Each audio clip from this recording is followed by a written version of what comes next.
Hey guys, Steve Welch here, Beeman Toyota in Nashville.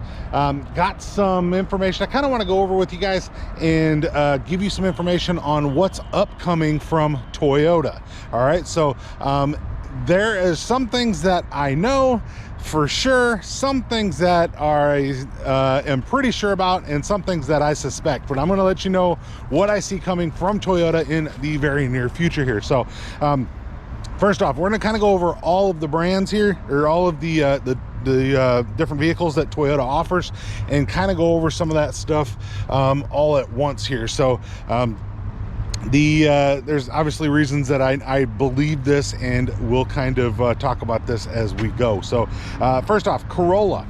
The Corolla is going to be getting all-wheel drive and more trims in the hybrid. The hybrid was offered in the LE only in the Corolla. Then they offered it with leather. They're going to actually expand that to be more trims in the Corolla, and they're going to be changing some things on the Corolla there. So the Corolla Hatch, they're adding the GR. That's already been announced, of course, and they've announced that on the Corolla with what I've already said in the Corolla too. But they're adding the GR Corolla Hot Hatch, 3-cylinder, 300 horsepower turbo engine to that.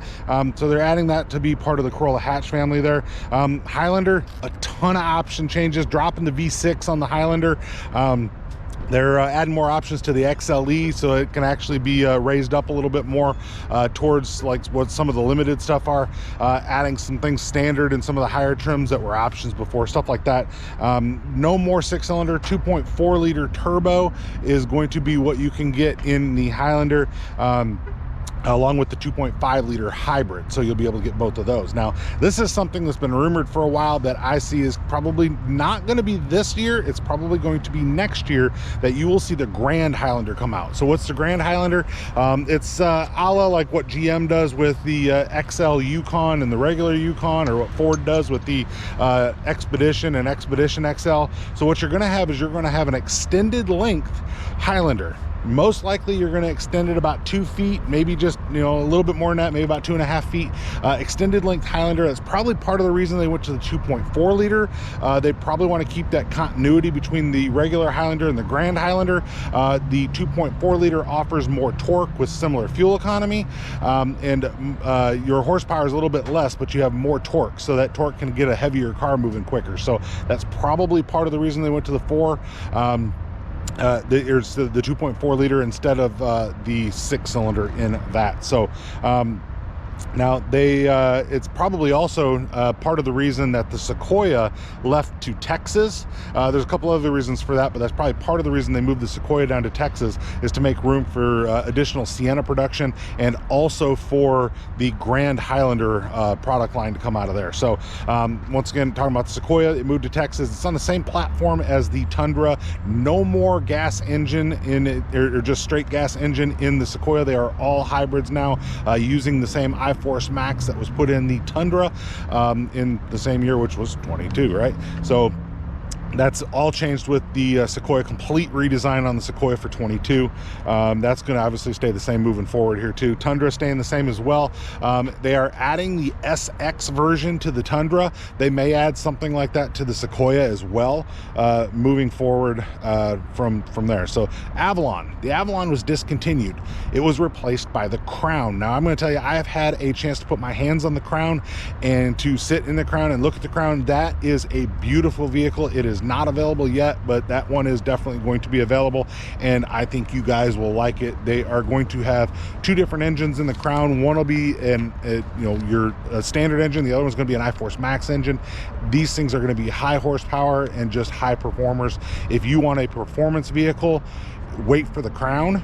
Don't get one of these, high-end cars that just tank in value. Wait for the Crown. You're going to be happy you did. So if that's what you're looking for, is a vehicle that's something like that, right? So now the Tacoma, it's been released, at least kinda, has been released that the Tacoma is now going to come out with 3 engines. All right, you're going to have the standard engine that you currently have now, which should be the 3.5 liter V6. It may go turbo, but I think you're going to stay with the same engine from what I'm hearing on that. But you're going to add a hybrid to it, which will likely be a 2.5 liter hybrid, which is the same thing that's in the Camry, same thing that's in the RAV4. That's likely what you'll add to that. They might try to tweak it a little bit, get a little extra horsepower out of it for you, but that's likely what you'll be at with there. I think they're going to want to try to do something to give you a little extra towing so that you can have towing with it. The other thing they're going to do is they're also going to electrify it and make it completely electric. So you're going to have an electric version in your Tacoma, and I know that that's coming as well. So by the way, so when you're talking about electrifying things, Toyota wants to have an electrified version of every vehicle they sell by 2025. So some of this isn't all that, no, it's a, crazy prediction. They want to have an electrified version of everything they sell. So not be all electrified, but have a version of an electrified vehicle for every vehicle that's on the Toyota lineup. So now something else that's likely to come out, probably a mini truck. So the success of the Maverick that came out with Ford, these tiny trucks, like a front wheel drive truck, they're kind of a la El Camino kind of things that were around not too long ago. The success that Ford had with that, there's going to be a reason to try to compete with that. So there is a market for that. It's a pretty big market, and there's very few options out there in that market. They will likely base that off of the RAV4 or the Corolla Cross. I personally think it will probably be based more off of the RAV4, just because it's more truck looking than what the Cross is, but it could be either one of them. I still think it's going to be the RAV4. I think it's probably going to have a hybrid and a non-hybrid version for the exact same reason I just told you. By 2025 they want to have a hybrid version of everything, so or an electrified version of everything. So that likely will be by it'll likely come out by 2025, but it could be a little after that. But I think Toyota is working on that pretty diligently right now to get a competitor for that vehicle out pretty quick. So if they've already got the base in it, when you're talking about like the RAV4, the Cross, they've already got the base, the framing and all that, it probably wouldn't be too hard to just kind of adapt that design to add a bed to it. So probably somewhere around like a 3-foot bed, 4-foot bed, somewhere around in there. It's not going to be the size of a truck, so that's something else to note there as well. So Corolla Cross. All right, so the Corolla Cross, you're going to add a hybrid to it. Corolla Cross came out in 22, of course, but they've already announced that they're adding hybrids to the Corolla Cross that comes in front wheel drive, all wheel drive. I believe both of those will be available in the hybrid as well. The CHR, everybody called the Corolla Cross the CHR killer. The CHR is a kind of a niche design. I've noticed that they had designed it to fit somebody that was 18 to 25 years old. It was originally designed as a Scion. When it first came out, they adapted it over to Toyota when Toyota discontinued the Scion brand, and they released that car. I will tell you, more people that I've sold cars to were not in the 18 to 25 range. They were in the 50-ish, 50s, upper 40s, early 50s, late 50s. Those people liked that car because how easy it was to get in and out of. So Toyota kind of went with the Cross, and I think the Cross hit that market. So everybody's like, hey, the CHR is going away. There are rumors out there right now that the CHR is going to come back as a redesign as an electric vehicle. That's entirely possible. The BZ4X is a very similar look to the CHR, so I'm not sure how likely that is, but it's possible. Like I said, there's rumblings out there about it. The BZ4X obviously had a couple issues when it first came out, so I know Toyota's fixing those issues, but so that's something else. BZ4X isn't going to get any changes other than they're going to fix the couple of problems that they had with that when it came out. So what would next be? Well, next is going to be, there is a mini FJ Cruiser that is coming back. So it's a electric vehicle. It's probably not going to be in 23 or 24. It's probably going to be either late 24 or 25 that I would think you'd see that. Keep in mind, some of these are predictions based off of knowledge, but that's kind of a prediction on that one. But I know that it's there are some mock-ups of it out there, and it has been produced as a prototype. So that's something that they don't tend to produce something as a prototype unless they plan on going forward with it. So let's see what happens with that, but that is something there. So the Prius has been completely redesigned, guys. So they've actually made the Prius prettier. So they've changed the lines on it, changed a bit of the look on it. They've done some things when it comes to the Prius. So that is something that you guys should definitely watch out for when you are looking for the Prius coming out. So the Forerunner. Right, the Forerunner was supposed to get a complete redesign for 2024. That's going to be delayed. All right, so it was supposed to be completely redesigned. You're supposed to get a hybrid version of it.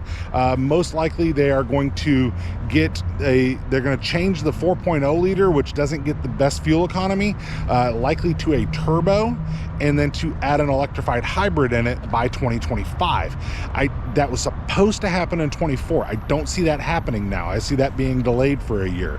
Reason being is this: the return of the Land Cruiser to the US market. All right, the Land Cruiser was completely redesigned last year and completely discontinued from the US market. So where'd it go? Well, it went to Europe, went overseas.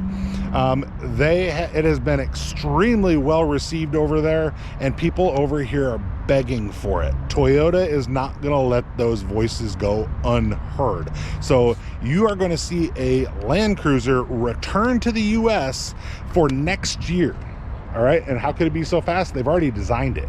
All I got to do is build it and ship it here. So you're going to see that return. It should be for 2024 model year. You'll probably, if I was to guess, you'll probably see it sometime mid-year of 23 actually be announced and start to show up probably later in the year in 23 as a 24 model year for the 24 Land Cruiser iForce Max. Same engine as the Tundra, iForce Max. It will be coming back to the US. I am certain of that. So like I said, Toyota won't let those rumbles go unresolved. All right, so that is one of the big things I'm pretty sure of. So Camrys are likely not to change until probably 24. It's a long time since 2018 to actually have the Camry be of one body style. They did do a update in 21, moved the radio, did a couple things, added Safety Sense 2.5, things like that. They did add that in 21, so they have done a slight refresh on it. Didn't change the body much, didn't do a whole lot of extras besides that. So I think you're going to see it change most likely for the 24 model year. All right, the RAV4 for this coming year, they're adding the Woodland edition in the hybrid. All right, so it's kind of more of an off-road edition, kind of a la TRD off-road, but the hybrid version of it. So they're adding that this year. I don't think we'll see a complete redesign on the RAV4 until probably 25. It tends to run the year after the Camry. So I think you'll see the Camry in 24, the RAV4 in 25. All right, so the Venza. The Venza is getting a slight tweak this year. It's very minor. They're going to add a Nightshade edition to it. But besides that, they're not going to be changing the Venza a whole lot. I think the redesign on the Venza will likely be 25 or 26 for the complete redesign on the Venza. The Sienna, the Sienna right here, there's no reason to change the Sienna. It changed in 21. They added the Woodland edition in 22. There's not really much that you really need to update on this. I don't really see the Sienna changing until probably sometime around 26, 27. They don't tend to change the Sienna a whole lot. The previous model of the Sienna lasted probably like 10, 12 years. So they didn't change the Sienna until they really changed the Sienna. So I don't see the Sienna changing. It's extremely popular, extremely hard to get. They can sell everyone they can build. There's probably not a change coming on the Sienna. The Toyota 86. The Toyota 86 actually changed this year. They had a GR version come out, complete redesign on the 86. That changed this year, so obviously there's not going to be any changes on that. Last one, the Supra. All right, Supra changed this year, kind of. Big change, but it didn't change the body style. They actually added a manual transmission, which people begged for the exact day that it came out. People are like, why does that car not have a manual? That car needs a manual. It's got a manual, guys. So now for those of you that can't drive one, good. It's going to have the automatic too, but it is coming out in a manual. Yeah, Toyota's got all kinds of stuff going on. Most of this I've confirmed. Some of it is predictions, but on good knowledge. All right, so have I been wrong on predictions before? Any saw my fuel economy prediction on the Tundra, know that I've been wrong on my predictions before, but I'm not wrong on most of these, and I'm not wrong on purpose. But I don't see any of this being that far off. The years might be off by a year, 1 or 2 or whatever, but it's not that far off, guys. Toyota is changing a massive amount of stuff when it comes to what they're doing with the new vehicles. Even if it's not body style, changing options. Even if it's not options, and changing engines. If it's not, I mean, Toyota is about to change a bunch of stuff. So you're gonna have two mindsets here. You're gonna have some people that say, I need to get what they got now because I want what they got now. Okay, go for it, right? There's gonna be other people that are gonna say, I'm gonna wait until the new whatever comes out because that's what I want. There you go. I don't think there's going to be a lack of customers, and obviously if you're watching this video, you probably are one. I don't think there's going to be a lack of customers for any of these vehicles, and I think the changes that Toyota is coming through with are going to be very, very good for the brand. But you guys tell me what you guys think. So I also want to thank Glenn. We had a little bit of a conversation on this. He helped me with some of my lists, so definitely want to thank Glenn as well. But definitely give me a like and a thumbs up, and I appreciate you guys. Everyone that subscribes, appreciate you even more. And definitely let me know what you guys think. Also check out my Fact of the Day channel. I'll put a link to that too. So I've got another channel that I do that's just a fun channel to kind of, you know, just pick on your brain a little bit and you know, give you a little did you know. So check on that as well. Steve Welch, Beaman Toyota Nashville. You guys have a great day. Talk to you soon. Bye.